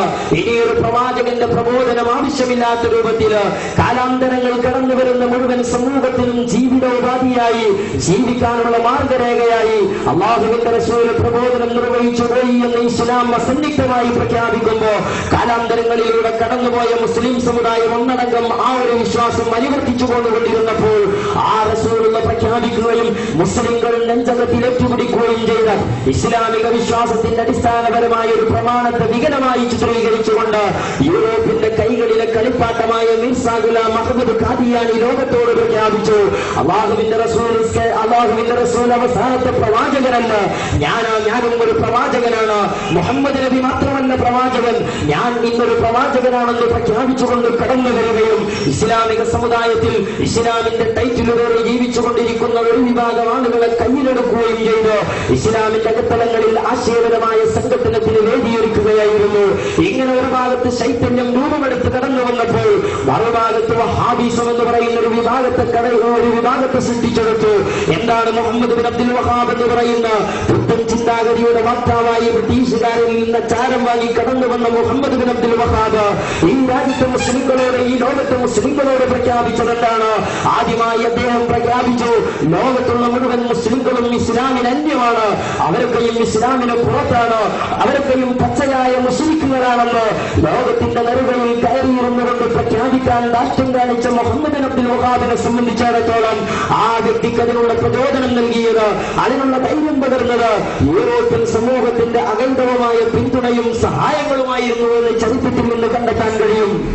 അങ്ങനെ കടന്നു വന്ന് അവസാനം മുഹമ്മദ് ബിൻ അബ്ദുൽ വഹാബിന്റെ ഇസ്ലാം കടന്നു വന്നത് അല്ലാഹുവിന്റെ റസൂലിനോടുള്ള പ്രേമം, മഹാനായ റസൂലുള്ളാഹിയോടുള്ള സ്നേഹം മനുഷ്യന്റെ മനസ്സുകളിൽ നിന്ന്, മുസൽമാന്റെ ഹൃദയത്തിൽ നിന്ന് റസൂലുള്ളാഹിയോടുള്ള സ്നേഹം എങ്ങനെയൊക്കെ ഇടിച്ചു താഴ്ത്താൻ കഴിയുമോ എന്നതിനെ കുറിച്ചാണ് മുഹമ്മദ് ബിൻ അബ്ദുൽ വഹാബ് ലോകത്തെ മുസ്ലിങ്ങളോട് സംവദിച്ചത്. അതിനുവേണ്ടി അവരുടെ അനുയായികൾ ലോകത്തോട് പ്രഖ്യാപിച്ചു, അല്ലാഹുവിന്റെ റസൂൽ കേവലം ഒരു മുഹമ്മദാണ്, അല്ലാഹുവിന്റെ റസൂൽ കേവലം ഒരു മുഹമ്മദാണ്. രാജ്യത്തെ രാമിനായുടെയും അബ്ദുള്ളയുടെയും കേവലം ഒരു മുഹമ്മദായി ജനിച്ച ഒരു മനുഷ്യപുത്രൻ എന്നതിനപ്പുറം അല്ലാഹുവിന്റെ റസൂലിന് മറ്റു പ്രത്യേകതകളില്ല എന്ന് പ്രഖ്യാപിച്ചുകൊണ്ട് മുഹമ്മദ് ബിൻ അബ്ദുൽ വഹാബിന്റെ വഹാബിസം ലോകത്തേക്ക് കടന്നു വന്നപ്പോൾ പരിശുദ്ധമായ ഇസ്ലാമിന്റെ അടിസ്ഥാനപരമായ ആശയത്തിന്റെ കടക്കൽ കത്തിവെക്കുന്ന സിദ്ധാന്തമായിരുന്നു ഇദ്ദേഹം പ്രഖ്യാപിച്ചത്. അല്ലാഹുവിന്റെ റസൂൽ കേവലം ഒരു മുഹമ്മദാണെന്ന് ലോകത്തോട് പ്രഖ്യാപിച്ചു കഴിഞ്ഞാൽ ആ ഒരു ആശയത്തിലൂടെ ഇസ്ലാമിനെ അടിസ്ഥാനപരമായി വിമർശിക്കാൻ ഏതൊരു വ്യക്തിക്കും കഴിയും. എന്തുകൊണ്ടാണ് പ്രിയമുള്ളവരെ, നിങ്ങൾ ആലോചിക്കുക, അല്ലാഹുവിന്റെ റസൂൽ നമ്മെപ്പോലെ കേവലം ഒരു ആമിനായുടെ പുത്രനാണ് എങ്കിൽ, നമ്മെപ്പോലെ കേവലം ഒരു അബ്ദുള്ളയുടെ മകനായിക്കൊണ്ട് ജനിച്ച കേവലം ഒരു മനുഷ്യപുത്രനാണ് റസൂലുള്ള എങ്കിൽ അല്ലാഹുവിന്റെ റസൂലിന് ജിബ്രീലിനെ കാണാനുള്ള കഴിവ് ലഭിക്കുമായിരുന്നില്ല. സാധാരണക്കാരായ നമ്മെ സംബന്ധിച്ചിടത്തോളം അല്ലാഹുവിന്റെ മുഖറബുൽ അംലാക്കായ മലക്ക് ജിബ്രീൽ അലൈഹിസ്സലാത്തു വസ്സലാമിനെ നമ്മുടെ നേത്രങ്ങളെ കൊണ്ട് നമുക്ക് കാണാൻ കഴിയാത്തതുപോലെ നമ്മുടെ ശ്രവണഗുണങ്ങളെ കൊണ്ട് ജിബ്രീലിനെ കേൾക്കാൻ കഴിയാത്തതുപോലെ അല്ലാഹുവിന്റെ റസൂലും നമ്മെ പോലെ സാധാരണ മുഹമ്മദാണെന്ന് പ്രഖ്യാപിച്ചു കഴിഞ്ഞാൽ നമ്മെ പോലെ ജിബ്രീലിനെ കാണാൻ കഴിയാത്ത, ജിബ്രീലിനെ കേൾക്കാൻ കഴിയാത്തൊരു മുഹമ്മദായിക്കൊണ്ട് ഇസ്ലാമിന്റെ പ്രവാചകനെ ചിത്രീകരിക്കപ്പെട്ടു കഴിഞ്ഞാൽ അതുവഴി ലോകം തെറ്റിദ്ധരിച്ചു കൊണ്ടിരിക്കുന്നത് മഹാനായ റസൂലുള്ളാഹി സ്വല്ലല്ലാഹു അലൈഹി വസല്ലം തങ്ങൾക്ക് ജിബ്രീൽ അലൈഹിസ്സലാത്തു വസ്സലാമിനെ കാണാൻ കഴിഞ്ഞില്ല എന്ന് പ്രഖ്യാപിക്കുമ്പോൾ, മഹാനായ ജിബ്രീൽ അലൈഹിസ്സലാത്തു വസ്സലാമിനെ കേൾക്കാൻ കഴിഞ്ഞില്ല എന്ന് ലോകത്തോട് പ്രഖ്യാപിക്കുമ്പോൾ എന്താണ് ലോകം വിലയിരുത്തുന്നത്? ജിബ്രീലിനെ കാണാൻ കഴിയാത്ത മുഹമ്മദ് എങ്ങനെയാണ് അല്ലാഹുവിൽ നിന്നുള്ള ദൈവികമായ നിർദ്ദേശങ്ങൾ മുഖറബുൽ അംലാക്ക് ജിബ്രീൽ അലൈഹിസ്സലാത്തു വസ്സലാം മഹാനായ റസൂലുള്ളാഹി സ്വല്ലല്ലാഹു അലൈഹി വസല്ലം തങ്ങളിലേക്ക് പ്രബോധനത്തിന് വേണ്ടി കൊണ്ടുവരുമ്പോൾ ആ സന്ദേശങ്ങൾ എങ്ങനെയാണ് ജിബ്രീലിൽ നിന്ന് റസൂലുള്ള ഏറ്റെടുക്കുന്നത്? അതുകൊണ്ട് തന്നെ ജിബ്രീലുമായി സംവദിക്കുവാനും സംസാരിക്കുവാനും ആശയവിനിമയം നടത്തുവാനുമുള്ള ശേഷി അന്ത്യപ്രവാചകരായ മുഹമ്മദ് നബി സ്വല്ലല്ലാഹു അലൈഹി വസല്ലം തങ്ങൾക്കില്ല എന്ന് ലോകത്തോട് ഇവിടെയുള്ള വിദഅത്തിന്റെ കക്ഷികളായ യൂറോപ്പിന്റെ സംഘടികളായ മുഹമ്മദ് ബിൻ അബ്ദുൽ വഹാബിന്റെ വഹാബിസം ലോകത്തോട് പ്രഖ്യാപിച്ചത് നമുക്ക് കാണാൻ കഴിയും. അത് അവരുടെ പ്രസിദ്ധീകരണങ്ങളിൽ അൽമനാർ പോലെയുള്ള സെൻസബിൽ പോലെയുള്ള ധാരാളം പ്രസിദ്ധീകരണങ്ങളിൽ ഈ ഒരു യാഥാർത്ഥ്യം നമുക്ക് കാണാൻ കഴിയും. ഡാനിഷിലെ ഡെൻമാർക്കിലെ ക്രൂരമായ കാർട്ടൂണുകളെ കുറിച്ച് വാചാലമാവുകയും ആ കാർട്ടൂണുകൾ ഈ രാജ്യത്തെ മുസ്ലിം സമുദായത്തിന്റെ മനസ്സുകളിൽ കോരിയിട്ട വേദനയുടെ ആഴങ്ങളെ കുറിച്ച് ലോകം വിലയിരുത്തിക്കൊണ്ടിരിക്കുകയും ചെയ്യുമ്പോൾ കേവലം ഒരു കാർട്ടൂണിലൂടെ മാത്രമല്ല ഹബീബായ റസൂലുള്ളാഹി സ്വല്ലല്ലാഹു അലൈഹി വസല്ലം തങ്ങളെ കേവലം സാധാരണ മനുഷ്യനായി ചിത്രീകരിച്ചുകൊണ്ട് കേവലം ഒരു സാധാരണ മുഹമ്മദാണെന്ന് ലോകത്തോട് പരിചയപ്പെടുത്തി കഴിഞ്ഞാൽ സാധാരണക്കാരായ നമുക്കുണ്ടാകുന്ന മുഴുവൻ ചാപല്യങ്ങളും നമ്മെ പോലെയുള്ള മനുഷ്യർക്കുണ്ടാകുന്ന മുഴുവൻ അധാർമികതകളും നമ്മെ പോലെയുള്ള മനുഷ്യർക്കുണ്ടാകുന്ന മുഴുവൻ വീക്ക്നെസ്സുകളും അല്ലാഹുവിന്റെ റസൂലിന്റെ ജീവിതത്തിലും ഉണ്ടാകുമെന്ന് ഈ ലോകത്ത് യൂറോപ്പിനെ കൊണ്ട് പറയിപ്പിക്കാനുള്ള ശ്രമങ്ങളാണ് വഹാബിസം പോലെയുള്ള ഖാദിയാനിസം പോലെയുള്ള പ്രസ്ഥാനങ്ങൾ ഇവിടെ നടത്തിയത്. ഇത് ഈ പ്രവാചകന്മാരിലുള്ള വിശ്വാസം എന്ന പേരിൽ മൂന്നാം തരത്തിലേക്ക് ഇസ്ലാമിക വിശ്വാസങ്ങൾ എന്ന പേരിൽ മുജാഹിദ് പ്രസ്ഥാനം അവരുടെ മദ്രസ പാഠപുസ്തകങ്ങളിൽ പഠിപ്പിക്കാൻ വേണ്ടി പ്രസിദ്ധീകരിച്ച പുസ്തകമാണ് എന്റെ കയ്യിലുള്ളത്. ഈ പുസ്തകത്തിന്റെ പേജിൽ അവർ വളർന്നു വരുന്ന കുട്ടികളെ പഠിപ്പിച്ചുകൊണ്ടിരിക്കുന്ന ആശയം എന്താണ്? എല്ലാ പ്രവാചകന്മാരും സാധാരണ മനുഷ്യർ തന്നെയായിരുന്നു എന്ന് ഈ പുസ്തകത്തിന്റെ 25ാമത്തെ പേജിൽ അവർ വളർന്നു വരുന്ന കുട്ടികൾക്ക് പഠിപ്പിച്ചുകൊണ്ടിരിക്കുകയാണ്. സാധാരണ മനുഷ്യൻ തന്നെയാണെന്ന് പഠിപ്പിച്ചു കഴിഞ്ഞാൽ ആ സാധാരണ മുഹമ്മദിന് അല്ലാഹുവിന്റെ മലക്കിനെ കാണാൻ കഴിഞ്ഞിട്ടില്ല. നമുക്ക് മലക്കിനോട് സംസാരിക്കാൻ കഴിയാത്തതുപോലെ ജിബ്രീൽ അലൈഹിസ്സലാത്തു വസ്സലാമിനോട് സംസാരിക്കാൻ റസൂലുള്ളാഹിക്ക് സാധിച്ചിട്ടില്ല എന്നാണ് ഇവർ ലോകത്തോട് പറഞ്ഞുകൊണ്ടിരിക്കുന്നത്. ഈ ഒരാശയം ഇസ്ലാമിന് അന്യമായ സിദ്ധാന്തങ്ങളാണ്. യൂറോപ്പിന്റെ വാദങ്ങളെയും യൂറോപ്പിന്റെ കാർട്ടൂണുകളെയും ലോകത്തിന്റെ മുമ്പിൽ സ്ഥിരീകരിക്കാൻ ആവശ്യമായ സന്ദേശങ്ങളാണ് ഇതുപോലെയുള്ള പ്രസിദ്ധീകരണങ്ങളിൽ നിന്ന് ലഭിച്ചുകൊണ്ടിരിക്കുന്നത്. അതുപോലെ തന്നെ ഇത് അൽമനാറിന്റെ 82ാം വർഷത്തിൽ ഇറങ്ങിയ 1982 ഫെബ്രുവരി മാസത്തിൽ ഇറങ്ങിയ അൽമനാറിന്റെ കോപ്പിയാണ് എന്റെ കയ്യിലുള്ളത്. ഇന്നവർ വിശദമായി വിശദീകരിച്ചുകൊണ്ടിരിക്കുകയാണ്. എന്താണ് അവർ പറഞ്ഞത്? അദ്ദേഹം മനുഷ്യനായി ജനിച്ചു, അല്ലാഹുവിന്റെ റസൂൽ മനുഷ്യനായി ജനിച്ചു, മറ്റുള്ളവരെ പോലെ ഭൂമിയിൽ ജീവിച്ചു. സാധാരണ മനുഷ്യൻ ജീവിക്കുന്നത് പോലെ തന്നെയാണ് മുഹമ്മദ് നബി ഭൂമിയിൽ ജീവിച്ചത് എന്ന് പറഞ്ഞാൽ സാധാരണ മനുഷ്യരിൽ ഉണ്ടാകുന്ന ചാപല്യങ്ങളും സാധാരണ മനുഷ്യരിൽ ഉണ്ടാകുന്ന വീക്ക്നെസ്സുകളും ഒക്കെ അല്ലാഹുവിന്റെ ഹബീബായ റസൂലിന്റെ ജീവിതത്തിലും ഉണ്ടായിട്ടുണ്ട് എന്നാണ് ഇവർ ലോകത്തോട് പഠിപ്പിച്ചുകൊണ്ടിരിക്കുന്നത്. വീണ്ടും അവർ പറയുന്നു 63ാമത്തെ വയസ്സിൽ മരിച്ചു എന്നതിനപ്പുറം സാധാരണ മനുഷ്യനായി ജനിച്ചു, സാധാരണ മനുഷ്യനായി ജീവിച്ചു, കേവലം 63 വയസ്സെത്തിയപ്പോൾ മരിച്ചു എന്നതിനപ്പുറം അല്ലാഹുവിന്റെ റസൂലിന്റെ ജീവിതത്തിന് ഒരു പ്രത്യേകതയുമില്ല എന്ന് 1988 അൽമനാറിന്റെ ഫെബ്രുവരി മാസത്തിലെ ലക്കത്തിൽ അവർ എഴുതി പിടിപ്പിച്ചുകൊണ്ടിരിക്കുമ്പോൾ ഇങ്ങനെയുള്ള ധാരാളം സിദ്ധാന്തങ്ങളും ആശയങ്ങളും ഇസ്ലാമിന്റെ പേരിൽ അവർ ലോകത്ത് പ്രചരിപ്പിക്കപ്പെട്ടുകൊണ്ടിരിക്കുകയാണ്. മാത്രമല്ല സഹോദരങ്ങളെ, അല്ലാഹുവിന്റെ റസൂലിനെ കുറിച്ച് അവർ ലോകത്തോട് പറഞ്ഞ പച്ചയായ മറ്റൊരു വന്ദത്തം കൂടി ഉണ്ടായിരുന്നു. എന്താണത്?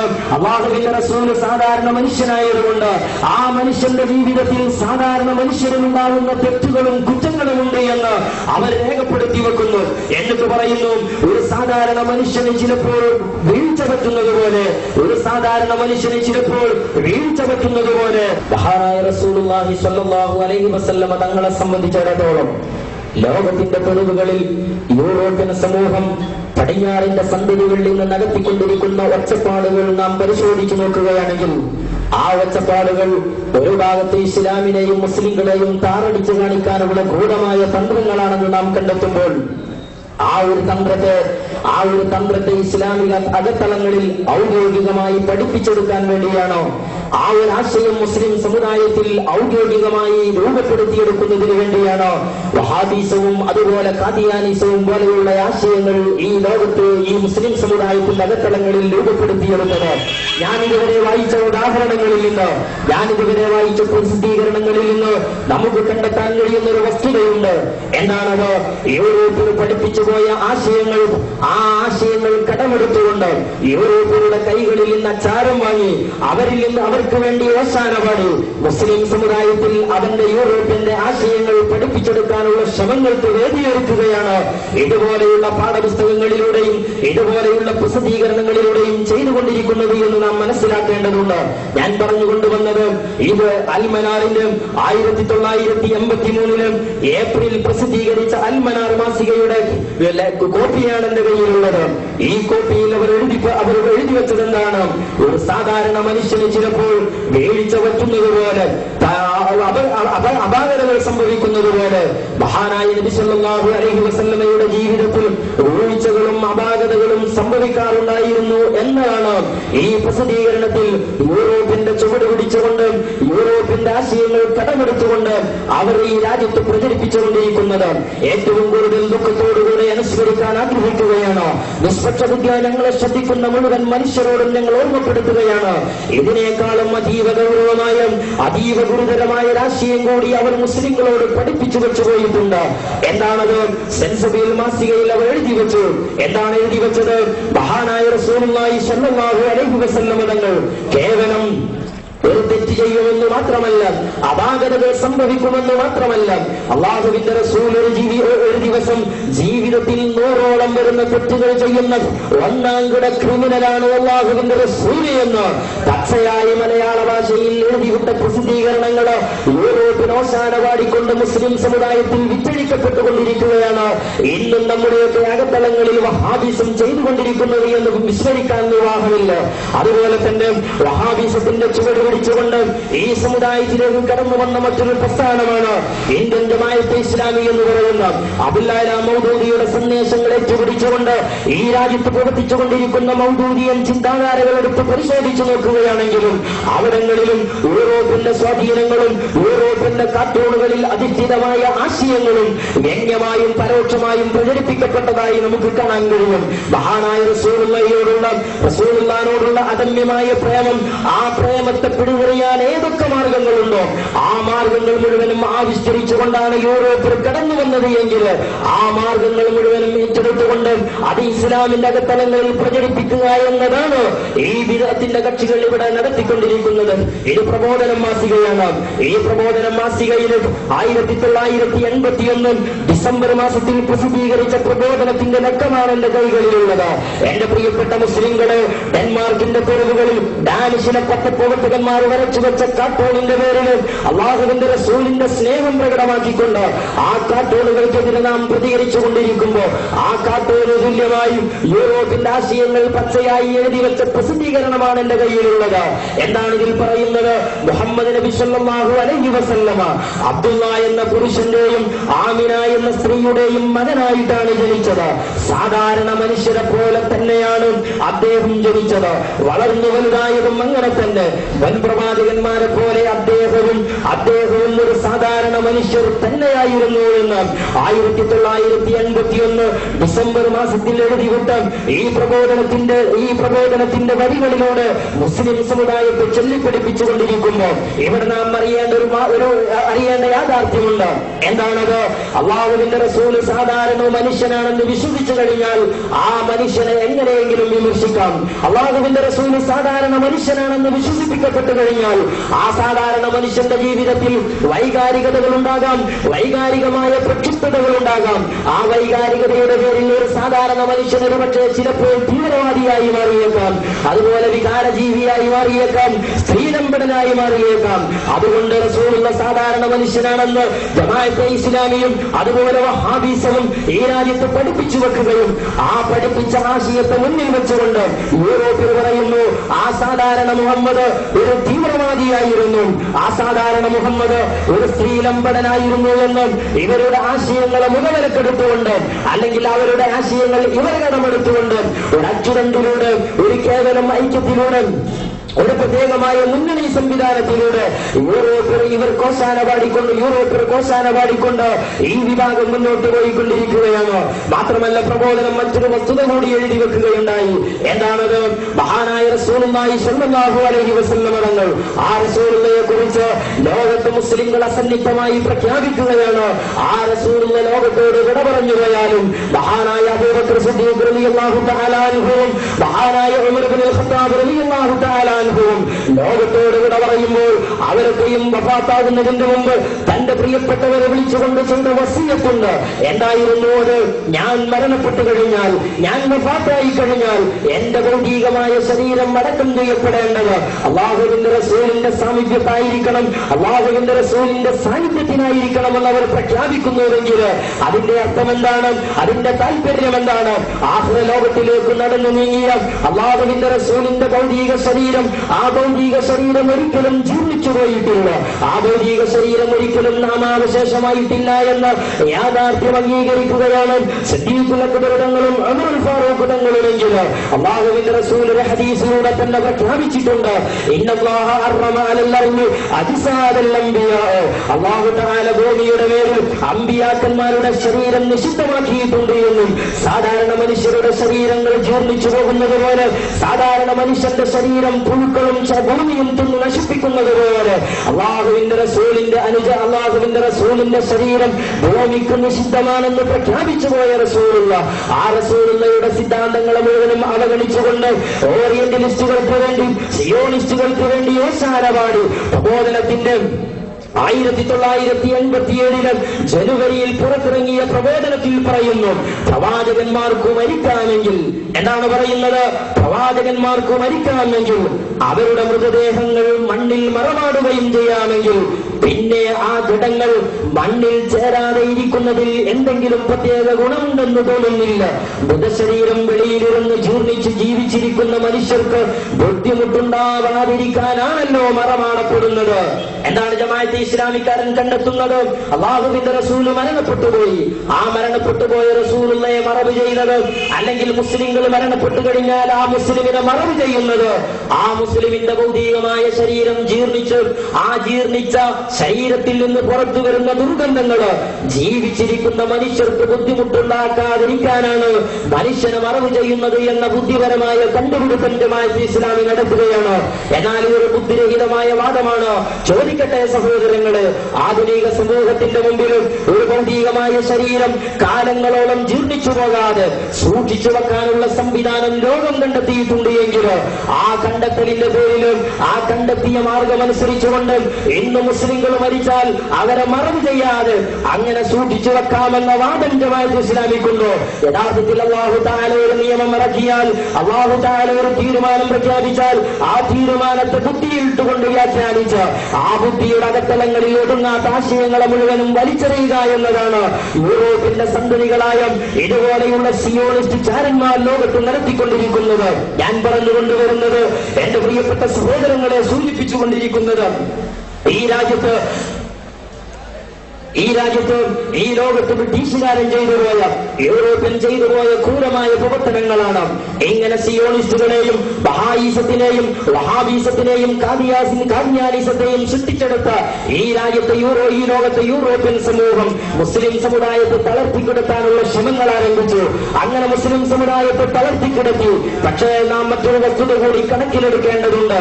ഒന്നാം ലോക മഹായുദ്ധവും രണ്ടാം ലോക മഹായുദ്ധവും ലോകത്ത് അരങ്ങ് തകർത്തുകൊണ്ടിരുന്നപ്പോൾ ഒന്നാം ലോക മഹായുദ്ധത്തിന്റെയും രണ്ടാം ലോക മഹായുദ്ധത്തിന്റെയും കെടുതികള് യൂറോപ്യന്റെ മുതുകൊടിച്ചിരുന്നു എന്നാണ് ചരിത്രം പറയുന്നത്. ആ മുതുകൊടുവില് ആ സാമ്പത്തികമായി ക്ഷീണിച്ചുപോയ യൂറോപ്പില് തകർന്നടിഞ്ഞു പോയ യൂറോപ്പിന്റെ ശക്തി, ആ ശക്തി അതാ ഒരുപാട് അംഗരാഷ്ട്രങ്ങൾക്ക് മേലെ യൂറോപ്പിലുണ്ടായിരുന്ന ആധിപത്യം നഷ്ടപ്പെടുത്തി കഴിഞ്ഞു. ആ നഷ്ടപ്പെട്ടതിന്റെ പേരിലും ഒരുപാട് ഏഷ്യൻ രാജ്യങ്ങൾ ഒന്നാം ലോക മഹായുദ്ധത്തിന്റെയും രണ്ടാം ലോക മഹായുദ്ധത്തിന്റെയും ചുവട് പിടിച്ചുകൊണ്ട് ഒരുപാട് ഏഷ്യൻ രാജ്യങ്ങൾ സ്വതന്ത്രമാവുകയായിരുന്നു. ആ ഏഷ്യൻ രാജ്യങ്ങളിൽ ഒരുപാട് ഇസ്ലാമിക രാജ്യങ്ങൾ സ്വതന്ത്രമായി തീർന്നു.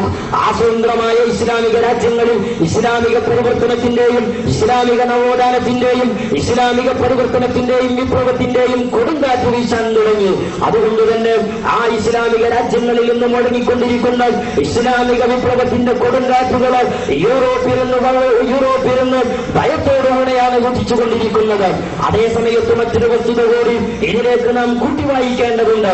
പടിഞ്ഞാറിനെ സംബന്ധിച്ചിടത്തോളം, യൂറോപ്പിനെ സംബന്ധിച്ചിടത്തോളം അവരിന് ഏറ്റവും വലിയ പ്രതിസന്ധിയിലേക്കാണ് പതിച്ചുകൊണ്ടിരിക്കുന്നത്. യൂറോപ്പിന്റെ തെരുവുകളിൽ നിന്ന് മനുഷ്യവർഗം, വളർന്നു വരുന്ന തലമുറ മനുഷ്യന്റെ ശാന്തിക്ക് വേണ്ടി അലഞ്ഞുകൊണ്ടിരിക്കുകയാണ്. എവിടെയാണ് സമാധാനമുള്ളത്, എവിടെയാണ് ശാന്തിയുള്ളത്, എവിടെയാണ് ശാന്തിയുടെ തുരുത്തുള്ളത് എന്ന് അന്വേഷിച്ചുകൊണ്ട് യൂറോപ്പിന്റെ തെരുവുകളിൽ ബുദ്ധിജീവികളും ചിന്താപരമായി നേതൃത്വം കൊടുക്കുന്ന ബുദ്ധിജീവികളും അതുപോലെ ചരിത്ര വിദ്യാർത്ഥികളും ഒക്കെയും ഇസ്ലാമിനെ കുറിച്ച് പഠിക്കാൻ തയ്യാറായിക്കൊണ്ടിരിക്കുകയാണ്.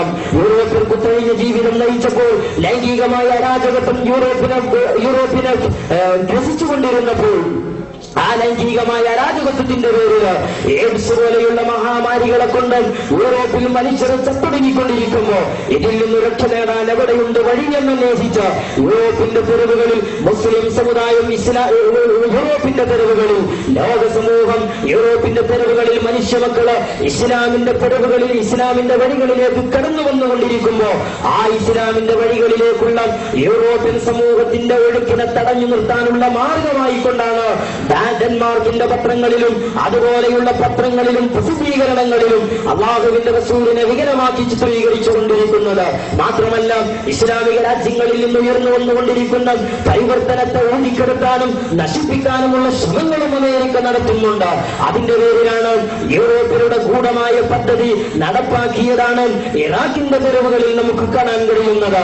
ആയിരക്കണക്കായ ലക്ഷക്കണക്കായ മനുഷ്യമക്കളെ ക്രൂരമായി അറുകല നടത്തി ക്ലസ്റ്റർ ബോംബിന്റെയും ക്രൂയിസ് മിസൈലുകളുടെയും അകമ്പടിയോടുകൂടെ കടന്നു ചെന്ന് ലക്ഷക്കണക്കായ മുസ്ലിം അമ്മമാരെയും കുഞ്ഞുങ്ങളെയും ക്രൂരമായി തെറിച്ചുകൊണ്ട യൂറോപ്യൻ രാജ്യങ്ങളെ സംബന്ധിച്ചിടത്തോളം അവരുടെ മുമ്പിൽ അവർ കണ്ടുവച്ചിരുന്നത് ഇറാഖിന്റെ തെരുവുകളിൽ ഇസ്ലാമിക വിപ്ലവത്തിന്റെ കാലച്ച അവർ കേൾക്കാൻ കഴിഞ്ഞു. ആ കാലച്ചയെ ഇല്ലാതെയാക്കാനും ഇറാഖിന്റെ തെരുവുകളിൽ ഇസ്ലാമിനെ ഉന്മൂലനം വരുത്താനും വേണ്ടിയാണ് ഇല്ലാത്ത ആയുധത്തിന്റെ കഥ പറഞ്ഞുകൊണ്ട് ഇറാഖിന്റെ തെരുവുകളിലേക്ക് അമേരിക്കക്കാരൻ ബ്രിട്ടനും കടന്നു ചെന്നത് എങ്കിൽ അവിടെ കൊണ്ട് കാര്യം അവസാനിക്കുന്നില്ല. അതിന്റെയും മുമ്പ് അഫ്ഗാനിന്റെ മലമടക്കുകളിൽ ഇസ്ലാമിക വിപ്ലവത്തിന്റെ സ്പന്ദനങ്ങൾ യൂറോപ്പിന് കേൾക്കാൻ കഴിഞ്ഞു. താലിബാനിലൂടെ അല്പമൊക്കെ ഇസ്ലാമിക സംസ്കാരം ലോകത്ത് നടപ്പാക്കാൻ പോകുന്നു എന്ന ഒരു സന്ദേശം അഫ്ഗാനിന്റെ ഗ്രാമങ്ങളിൽ നിന്ന് കേൾക്കാൻ കഴിഞ്ഞപ്പോ ഇല്ലാത്ത ഉസാമ ബിൻ ലാദന്റെ തീവ്രവാദം ആരോപിച്ചുകൊണ്ട് കെട്ടുകഥകളും പ്രചരണങ്ങളും പ്രചരിപ്പിച്ചുകൊണ്ട് അഫ്ഗാനിലേക്ക് കടന്നു എന്ന് അവിടെയും ആയിരക്കണക്കിന് മനുഷ്യമക്കളെ ക്രൂരമായി കശാപ്പ് ചെയ്തിട്ടും അമേരിക്കക്കാരനും യൂറോപ്പുകാരനും ഇനിയും വിശ്രമിക്കാനൊരുക്കമല്ല.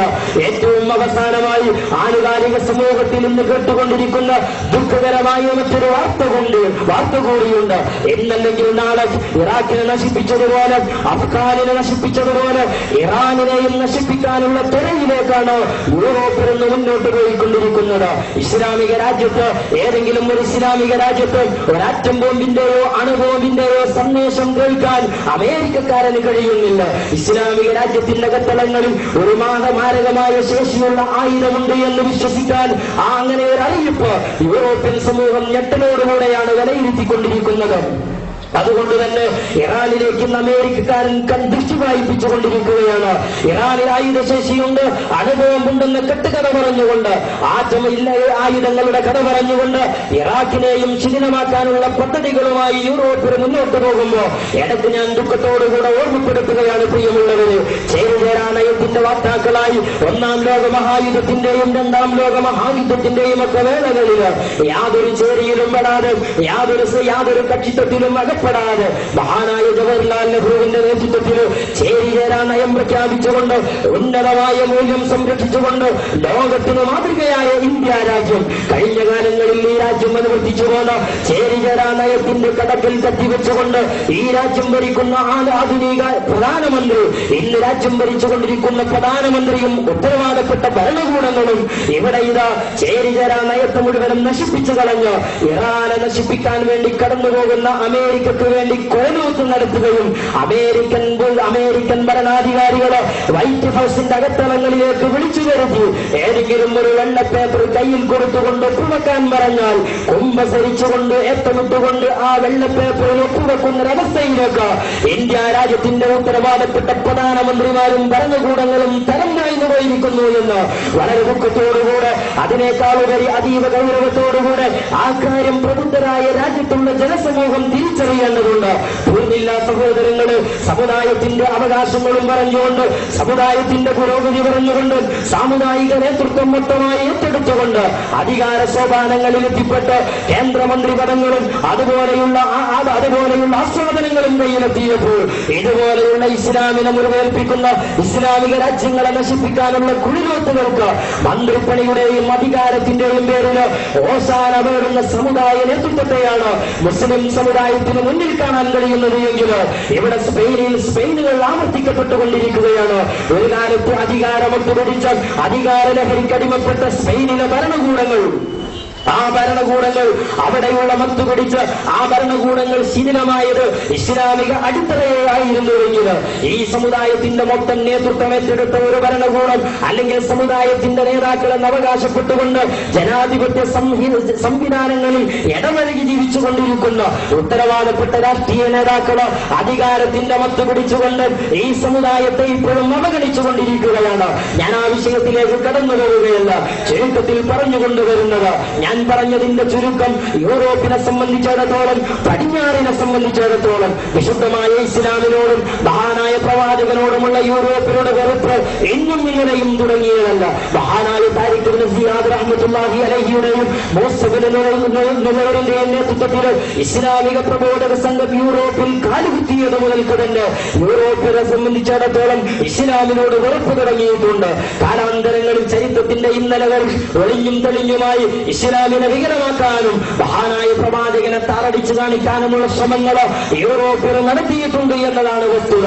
അതോടുകൂടെ നാം കൂട്ടി വായിക്കേണ്ടത്, ആ ഒരു പണി ഈ സമുദായത്തിൽ പ്രാവർത്തികമാക്കിയെടുക്കാൻ വേണ്ടി ആ ഒരു യൂറോപ്പിന്റെ സിദ്ധാന്തങ്ങൾ മുസ്ലിം സമുദായത്തിൽ പ്രബോധനം ചെയ്യാൻ വേണ്ടിയാണ് ഈ സമുദായത്തിന്റെ അകത്തളങ്ങളിൽ ആശയ സംഘടനകൾക്ക് വഴിമരുന്നിട്ടുകൊണ്ട് ഈ സമുദായത്തിന്റെ അകത്തളങ്ങളിൽ വഹാബിസത്തിനും കാദിയാനിസത്തിനും ഒക്കെ യൂറോപ്പിന് ബീജാഭാവം നൽകിയത് എന്നുകൂടി ഞാൻ പറഞ്ഞതിന്റെ ചുരുക്ക താല്പര്യത്തിൽ നാം മനസ്സിലാക്കേണ്ടതുണ്ട്. പക്ഷേ ഞാൻ പറഞ്ഞുകൊണ്ടുവന്നത്, ഞാൻ സൂചിപ്പിച്ചുകൊണ്ടിരിക്കുന്നത് ഇന്ന് സമൂഹത്തിൽ ഒച്ചപ്പാടുണ്ടാക്കിക്കൊണ്ടിരിക്കുന്ന ഡെൻമാർക്കിലെ ഏതാനും കാർട്ടൂണുകളെ കുറിച്ചാണ്. ആ ഡെൻമാർക്കിലുള്ളൊരു പത്രം അല്ലാഹുവിന്റെ റസൂലിന് വിവിധങ്ങളായ ആശയങ്ങൾ ധരിപ്പിച്ചുകൊണ്ട് 12ഓളം വരുന്ന കാർട്ടൂണുകളിലൂടെ അല്ലാഹുവിന്റെ റസൂലിനെ വികലമാക്കാനുള്ള ശ്രമമാണ് ഡാനിഷിലെ പത്രപ്രവർത്തകർ